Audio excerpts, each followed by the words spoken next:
बाबा साहब के बारे में इनको जानकारी है, लेकिन ये भी जानकारी लेनी चाहिए कि SC ST के लिए क्या लफ्ज इस्तेमाल किया गया है। क्योंकि मुझे याद है सन 1977 में जब मैं वकालत की पढ़ाई कर रही थी, LLB फर्स्ट ईयर की स्टूडेंट थी, दिल्ली यूनिवर्सिटी से पढ़ रही थी।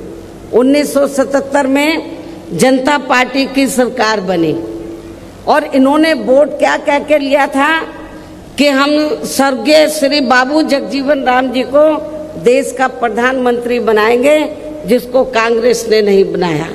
कांग्रेस ने भी नहीं बनाया जिनको, और जनता पार्टी ने भी नहीं बनाया 77 में। तो दलित वर्ग के लोग, अनुसूचित जाति जनजाति वर्ग के लोग पूरे देश में बहुत नाराज थे, खफा थे। तो उस समय उन्होंने दिल्ली में एक 3 दिन का जाति तोड़ो सम्मेलन रखा और उसमें ऑल इंडिया की तरफ से, तो यूथ की तरफ से, नौजवानों की तरफ से मुझे उन्होंने इनवाइट किया बोलने के लिए।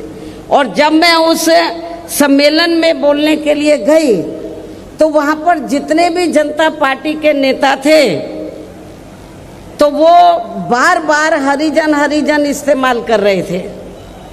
तो मैंने उनको कहा कि एक तरफ तो आप जाति तोड़ने की बात कर रहे हैं और दूसरी तरफ आप हरिजन कह रहे हैं। यदि हम इसको पॉजिटिव सेंस में लें तो हम तो हरि का मतलब ईश्वर, हम तो ईश्वर की औलाद होगी, तो बाकी लोग क्या शैतान की औलाद है? ये मैंने 1977 में जब मुझे उन्होंने ऑल इंडिया की तरफ से इनवाइट किया तो ये मैंने वहाँ पर बोला था। तो उधर ही जो जनता पार्टी के जो नेतागण लोग थे उन्होंने माफ़ी मांगी और कहा कि, मैंने बोला कि आपको सरकार संविधान से चलती है और संविधान के हिसाब से आप लोगों को जो वीकर सेक्शन के लोग हैं तो उनको अनुसूचित जाति जनजाति और अन्य पिछड़ा वर्ग बोलना चाहिए, तो ये ज़्यादा बेहतर होगा। उनको रियलाइज़ करना पड़ा और ये कहना पड़ा कि बहन जी जो बोल रही है वो सही बोल रही है।